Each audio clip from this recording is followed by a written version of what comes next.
Fatima Marokokoa da, baina orain Otxandion bizi da bere alabekin.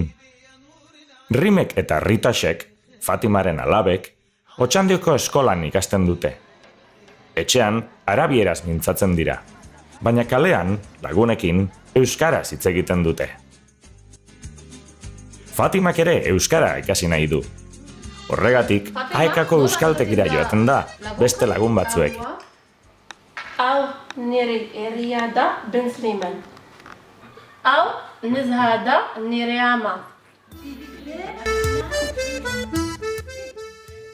Fatima eta bere ikaskideak urrundik etorri dira.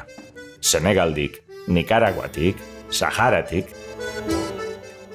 Baina orain Otxandion bizi dira. Otxandion egiten dute lan.